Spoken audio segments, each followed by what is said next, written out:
Today, Saturday, is Gold Cup Day. 10 wonderful races out at Hollywood Bets Greyville. Really looking forward to this. Don't forget to get involved on the Twitter handles and the social media to get weighted to win and their thoughts on this magnificent card. And of course, I don't need to remind you, 12 million rand expected in the pick 6. And the Mercury Sprinter, that's going to be the carryover quartet. 3 million rand expected there as well. So lovely carryovers, big pools we're betting into. And we do have 4 Group 1s, 3 Group 2s, a Group 3, and 2 listed events. So lovely racing. And I'll just to remind you again that race 1 and race 10 are on the poly. The rest of the races are on the turf. So let's get straight into race number 1, which is the listed Dali Arabian. It's over the 1,600 meters here. And it's open race to start off straight away here.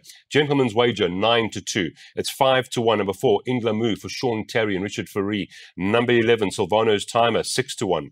13-2. The 2, Look for Hounds for Vaughan Marshall. 8-1. Number 10, Willow Express. And we can go right down the list here. But Darren, let's get you straight in here. I think these quartets, trifectas, everything's going to pay well. What are we going to do on this poly race number 1? A very competitive race. There will be a genuine pace with Reunion, Savannah Storm, Inglamu in the race, which could suit a horse like Silvano's Timer from off the pace. He will be flashing home late. I've also got respect for Reunion, who improved with the pacifiers on. And Priceless Ruler, he's 4 from 4 on the poly, so he can't be ignored either. All right, thank you very much, Daryl. Yep, not an easy way to start off the card.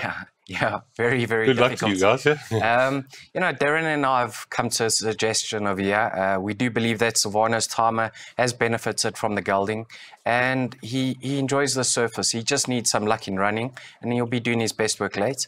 But then again, you got a horse like Cat Daddy who absolutely loves the surface. I think he's had 6 tries for 3 wins, 3 runs over the course and distance for a 1 and a second.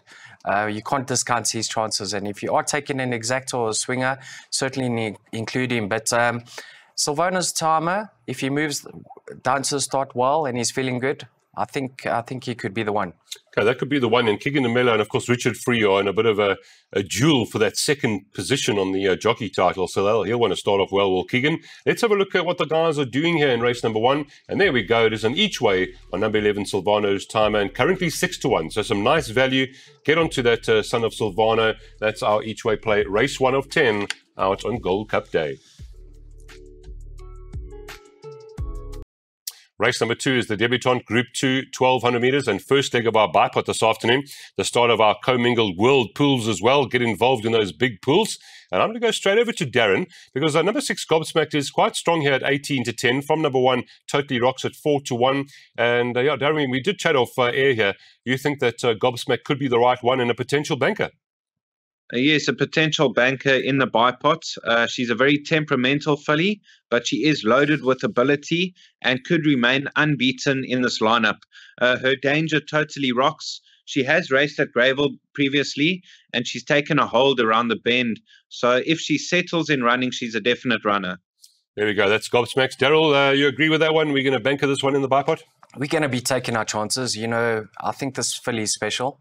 She's certainly got the blood to go to the tops, being a half-sister to a Grade 1 winning filly herself, who won the Ellen Robertson, the Mighty High.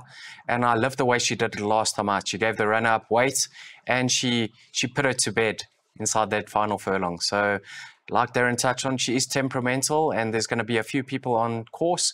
Just hope she behaves and she loads quietly. And if she's put in the race early, I think she is our bipod banker. Totally Rocks. I think the tongue tie has certainly done the trick. She's only been fitted with it twice, and she's won on 2 occasions.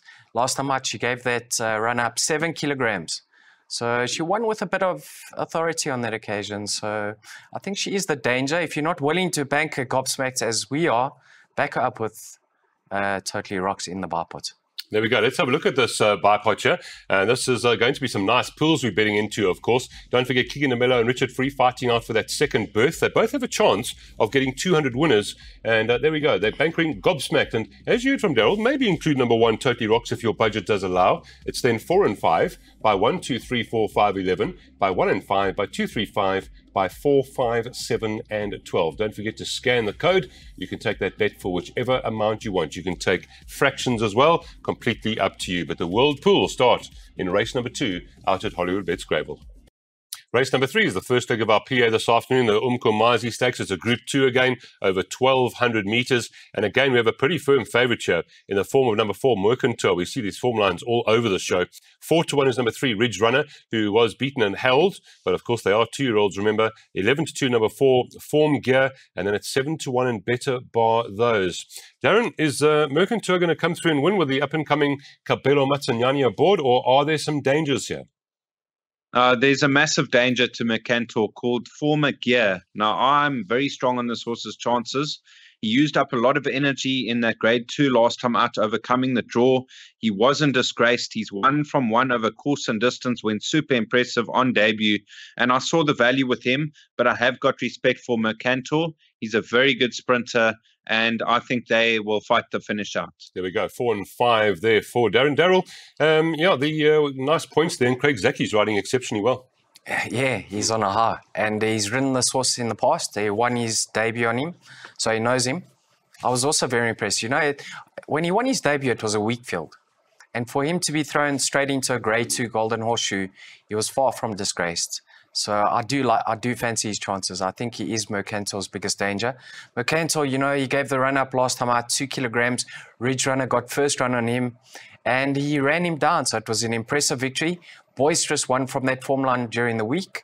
So if he travels well down to KZN, you know, Stewie Pettigrew's got a high rating percentage. He does extremely well when he goes down. And I think he's talented. So he's going to be right there. And one horse that will run a much improved race is Ocean Time. Very disappointing last time out. It's hard to believe that was his effort. And he could be one for the larger trifectas and quartets. And Muzi, of course, closing in on the 2,000 mark. I think he's got 4 to go now. Let's have a look here at the selection here for the PA. So banker 4, Former Gear. Like that confidence there. 2, 3, 8, 11 and 14, leg 2. By 1 and 5, by 5, by 4 and by 4, by 5, leg 6, and then by banker 10. So all in all there, we've got 5 bankers. The guys want to take that 25 times. And of course, the 14, by the way, is scratched in race number 2. But we're going to leave it in there and hopefully double up. Scan on the barcode there. Get your PAs on. That is race number 3. And that is our third important start to the PA this afternoon. Well, now we get to race number 4, and this is pick 6 carryover time. Expecting 12 million rand in the pool here. Tukwini Stakes. It is a Group 1 at 1,600 meters, and a lovely field we have assembled here. Just looking at the betting, number 5, Bless My Stars. Number 5 at 7-2 for the champion trainer Paul Peter to be on Monday. Number 3, Time for Orchids. Again, this is a formula line I've seen everywhere. 3.75 to 1. The one Canadian Summer is at 11-2, and then 7-1. The beautifully bred number 8, None Other. Darren, is this Bless My Stars the right one here? Again, being 2-year-old fillies, this race could be a bit trappy. This could be a very trappy race. You know, you don't want to go out the first leg of the pick 6. So I suggest loading up as much as you can. A tough juvenile race. This race often throws a big results, as a lot of them are unexposed. And if I had to narrow the race down, Time for Orchids would be my narrow first choice after running a cracker in the Golden Slipper. And then a horse that really caught my eye, winning a maiden, was Hold My Hand. And she could be very progressive. Even though she won in weak company, she did win over course and distance. So she does see out the 16. And I think she'll run an honest race, but a very wide open race. Number 2, Hold My Hand at about 10-1. That could be some good value. Darryl, it's 2-year-old fillies, so not easy. This is very, very tough. You know, the favorite could be anything. That's Bless My Stars. You know, damn, Silvano Mare was out of a Silvano Mare, I think, won over 10 furlongs. So she's certainly going to love the step up in trip. But she's the most inexperienced in the field. She's trying the bend for the first time. I think she's got a lot on her plate this time around. I love this filly, Canadian Summer. Last time out, I thought she was very unlucky not to record that hat-trick, Lyle. She was caught 3 wide. The jock had to pull the trigger at the top of the straight. Her dam won over 10 furlongs. I think she's going to appreciate the extra. And she's got the 1 draw to boot. So if she can get a nice posse on the fence, she certainly can turn it on. She does hang to the outside, though. So I hope things go away. And if I like her chances, you can't ignore number 4, Butterfly Beauty. Now, she's by Elusive Fort. Another one who should appreciate the step up in trip. She's at big odds. and one to include, if you're going to be loading up in the first leg, she could be a nice roughie that comes to the fore. Right, so there we hear it. It's not going to be an easy race, yeah. In fact, like number 8, none other. So all three of us have different choices, and that tells you the picture. Let's have a look at this pick 6. We've got to get involved in this pick 6. It's 12 million rand, and I like what the guys have done here in leg 1. 1, 2, 3, 4, 5, 7, 8, 9, 11. All our first choices in there, and they are all three different individuals. By 1, 2, 5, 9, and 12. By 1, 2, 3, 5, 7, 8, 10, 12. 4, 5, 7, 12, 4 and 5. And in that 6th race, that of course being race number 9, they're going to take a chance here and banker number 10, Marino, the daughter of Silvano. Scan that code, get the pick 6s on and get your share of 12 million rand on this Saturday. Race 5, the Champion Stakes Group 1, and this is the first leg of our jackpot this afternoon. They're racing over 1,600 meters. This is the race for the 2-year-old boys this time, and the betting has a very open market. 1, Quantum Theory, 9, Cousin Casey, both at 5 to 1, 6 to 1, and 6 to 1. There are two of them as well. Joint third favourites, Royal Victory and Profit, both 6 to 1, 7 to 1. The 5, Laguna Verde. Not an easy race again out here. 2-year-olds. Darren, let's start off with you again. As far as the jackpot leg 1 is concerned, are we going to go wide here again? Well, I actually narrowed this race down to 4 runners. Now, starting with Quantum Theory, he's a machine. He absolutely blew me away last time with his acceleration. I thought a massive runner in this lineup, as long as he sees out the mile. I thought Laguna Verde is going to love the mile trip and rate his biggest danger. They have met previously. There was only a head separating them at the line. I think they'll finish close up together again. And then the Kotson runners, Cousin Casey and Grinkov, have to be considered. Grinkov had no luck last time. I think he lost 3 shoes, if I'm not mistaken, in the race, which you can put a line through that effort. All right, so 4 of them for Darren. Daryl, 4 be enough in the first leg of the jackpot? 2 for me. 2, okay, I like it. I really like the look of Laguna Verde over here, Lyle. You know, if you just go and watch that replay in the Golden Horseshoe, it was an unbelievable run. He turned into the straight last. He got carried outwards. I thought they cost him extra ground, and he was closing in hand over fist. In my opinion, he's going to reverse that form with all that finished ahead of him. I think it was Cousin Casey, Profit, Royal Victory. So I'm looking for him to be the leading light over here. I love the fact that it's even an extra 200 meters. And like you touched on earlier, Craig Zaki in the irons, he's riding with a lot of confidence. So Laguna Verde for me. And then I do have healthy respect for Quantum Theory. Now, he's very inexperienced, but he's shown a lot of guts to date. I think he could be something special. And obviously, Muzi had the choice of rides. Now, Profit just finished on top of them in the Golden Horseshoe. He's opted to ride Quantum Theory. That must say something. And he's progressing beautifully. So Laguna Verde from the 1, which is Quantum Theory. Right, there we go. And of course, I did chat to David Shaw and Lucky Hudolakis in the weekend. They're quite excited about their chances in the race here. Let's have a look at Jackpot 1 and what the guys have come up with here. There it is, 1 and 5. So a nice confidence there. Quantum Theory and Laguna Verde. Those are the two they're expecting to fight this out from 2, 3, 5, 8 and 10 by 4, 5, 7 and 12. And quite light in that final leg as well, 4 and 5. I like what they do here with the 5 times, because even if it doesn't pay, you pick up that jackpot quite nicely. Don't forget, scan there. Get that jackpot on. You can take it for any amount you want, but certainly race 5, 1 and 5 to fight it out for weighted to win.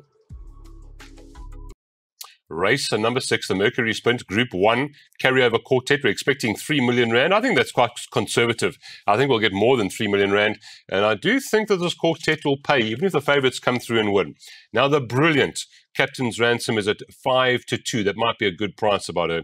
7 to 2, number 8, Master Archie. Unbelievable sprinter. The 5, Elysian Chief at 11 to 2. I chatted to Corey Lensley straight after his gallop. Corey was very happy. 7 to 1, the 10, William Robertson, who's beaten Master Archie before, of course. What a field. Darren, I'm going to get straight over to you. The brilliant, and I say it not loosely here, the brilliant Captain's Ransom. Will she come through and do the job here? She's a massive runner in this lineup. You know, the key is she cracked a good draw, so she can get into the race early. She'll probably be a couple of lengths off the speed. I see Elysian Chief going up there. He will be my first choice, actually. I believe that Greyville will suit his handy running style and will be hard to peg back. but Captain's Ransom won't lie down without a fight. She'll be chasing him down in the closing stages. So quite an exciting finish, Darren sees there. Daryl, do you agree with that? 3-5, are we including Master Archie? I have included Master Archie in my jackpot. You know, they weren't 100% certain if this filly was going to line up, Captain's Ransom, but at this stage she is. And that must mean one thing, that she's jumping out of her skin, Lyle, because after her last starts in the Garden Province, they said they're going to be resting her and she'll be heading into Cape Town. But yeah, she is lining up in the Mercury Sprint.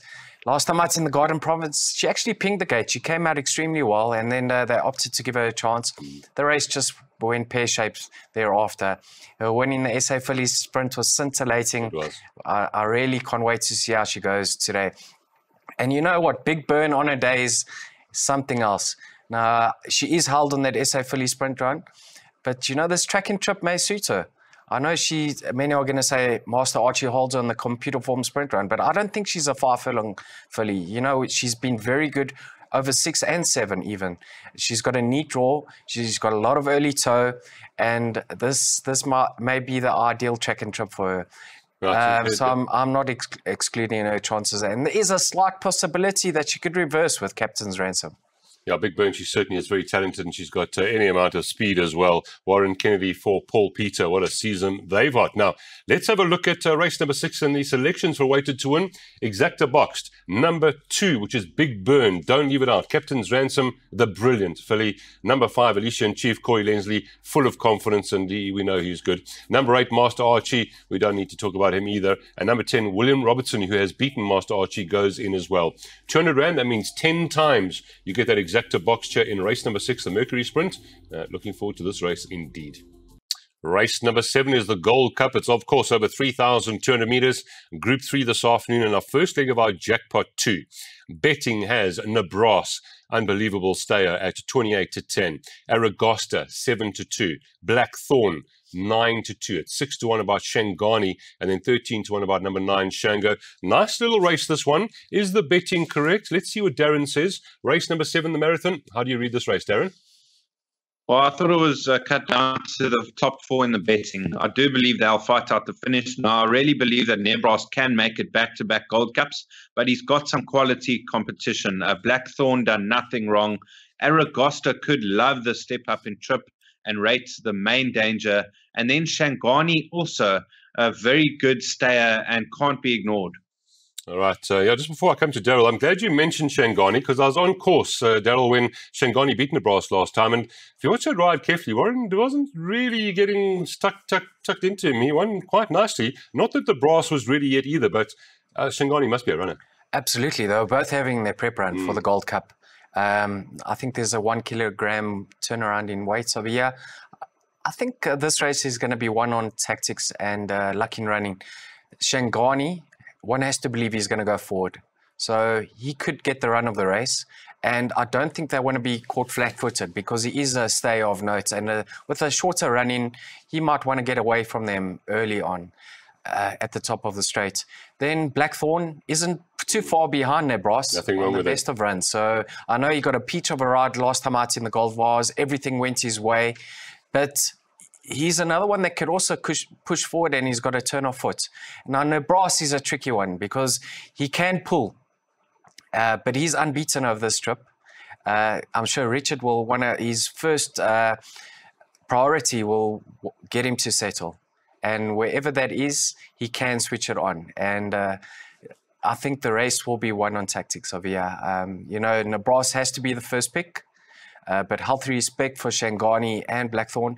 And Aragosta, what a run in the Durban July. He got taken up. He's a long striding fella. He couldn't really quicken thereafter. If things go his way in running, he is a young up-and-coming sort. I wouldn't be shocked to see him win, but he's only my 4th pick.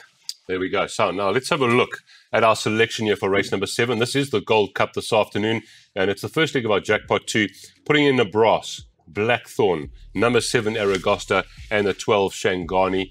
Nice cover there of the top 4. 4 and 5 in leg 2, 6 and 10 in leg 3, and then we're going with 5 and 12. This is jackpot 2. Scan on that QR code. Get your bets on. The guys have decided to take it 5 times for 160 Rand. race number 8. Now, what a race this is. This is the Champions Cup, Group 1. This is the World Pools, 1,800 meters. And you don't need introduction to these individuals. Number 5, Jet Dog, 17-10. 5-2, Commitidung. Number 6, El Mutana, 6-1. Linebacker, 6-1. 10's about Russian Rock and MK's Pride. And 16-1 about Summer Cup or the Premier's Cup winner, Asterix. Lovely field. Darren, straight over to you. Jet Dog arrives here in fantastic form, but obviously it's a tough field. Well, for me, this is my best bet on the card, Jet Dark. Now, he's just such a classy sort. He's won 2 Queen's Plate, 2nd in the Met, 2nd in the July with top weight. He won this race last year. The only slight concern is if he jumps slow and loses his position. He'll still be running on strongly, but then Commitidung will rate his biggest danger. He's a massive runner too. All right, so 5 and 4 there for Darren. Daryl, do you think the same? Jet Dark, the horse to beat? Snap. 5 and 4, yeah. I'm actually going to be leaning towards the 4 over the 5. You can argue that Commitidung went into the July without having a prep run. So I thought it was an unbelievable effort. And what's key over here is I think he's going to get first run on Jet Dark. The pace is going to be honest. We've got Crown Towers in the race, so he's going to ensure that that it's not a crawl. So I think the best horse will come to the cream will rise to the top over here, Lyle. Jet Dark, what a run in the July. Carrying 60 kilograms for him to finish where he did and to quicken under that hefty mass. It was an unbelievable effort. So he's certainly in good form. But Commitidung holds him on the Cape Met run. Not much separating them. Slight preference for Commitidung over Jet Dark, but we go in the exacta box, I think. So just before we go to the exacta box, because it's the big race show, a horse like MK's Pride, 1,800 meters, do you think he could be an upset in apple culture? You can never write him off. What a gutsy sort. I think he's at his optimum best over a mile.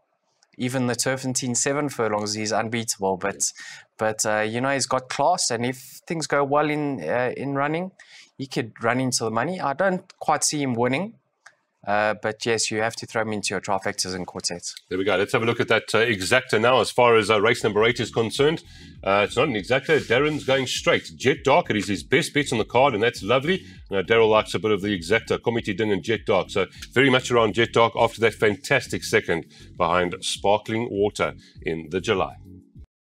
Race number 9 is the Gold Bracelet. It's a Group 2. It's over 2,000 meters. And this is the final leg of our pick 6 out at Greyville today. 11-10, number 10, Marina. 6-1, Sprinkles. That's number 12. Pink Tourmaline, number 6, is showing at 7-1. It's 12-1 and better by those. Now, Darren, I'm coming straight to you. This is your pick 6 banker. 11-10, Marina. That might actually be a nice price for you. Oh, well, I thought in this type of company, she shouldn't really come off the bit. She's returned to best form last time out in Grade 1 company. She's best weighted by, I think, 7 pounds. She'll be slicing through the field, and I'm hoping the gap's open for her because she does come from a bit way back. And then for second, I thought a horse like Pink Tourmaline. I know she's not too well weighted, but she looks a progressive filly, and I think she can fight out the finish. All right, so Daryl, Marina, she has one over 2,400 meters, so that the trip's not going to be a problem at all. Not whatsoever, Lyle, but the problem is the lack of pace in the race. And I'm sure the connections have sat down and studied this race carefully, and they can see there's no pace on paper. So don't be surprised if she gets asked to put in the race early. I think a few runs back in her career, she did actually sit up second. I think it was in the Storms Play when she beat Rainy Newmarket. So I don't think they're just going to drop her out and ride her for luck. I wouldn't be surprised if she's closer to the pace than usual. On paper, she's absolutely slugging. Her first run in the province, it was a shocker. But she put those concerns to bed last time out in the Garden Province when she closed in hand over fist. She actually went past a filly like Captain's Ransom on that occasion. She's showed a really good turn of foot. And one has to believe that this race is perfect for her. So take her power beating. There we go. Some nice confidence from the guys here in the final leg of this important pick 6 today. Let's have a look at what the guys are doing here for race number 9. And there it is. Nice win. Number 10, Marina. Very nice confident selection. The daughter of Silvano out of that mare Gay Fortuna Aldo and Canis Bass Robinson, of course, in Ritzfontein's colours, and a few other all important owners for Marina. That's the play there in the final leg of the pick 6. final race at Greyville this afternoon is a 1,000-meter sprint. It is on the poly. It is a listed event, and it looks quite an open little affair here. We know 1,000 meters generally can be. So let's get straight over to Darren. Darren, after the rain's the favourite here, 33-10. As far as betting is concerned, it does appear quite open. Well, I thought after the rain, he's a better horse over slightly further. I'm leaning towards Essie Vunga Vunga to close the meeting. His latest 2 efforts, he was beaten by William Robertson and Master Archie, and then 2 lengths off Valdorcia and the Post Merchants. So I think he's a progressive sort and will take some beating. Well, there we go. Some nice confidence from Darren. The 5 horse, do you think Richard Fourie could pick up his 200th win there in the final race? He's got about 5 to go, 4 to go. He'll be giving it a full go, that's for sure. Last race of the evening or night. What time is this race, right? That's a good point. Let's have a look. It is at 1800, 6 p.m. Okay. Well, last race of the afternoon. Lyle, they're going to go very quick. 1,000 meters on the poly. I think this is a setup for Mr. Cobbs. I know he's got a wide draw to contend with. I don't believe that's a factor whatsoever. He likes to be given a chance, and he'll be doing his best work late. He never got into contention last time out in the Post Merchants.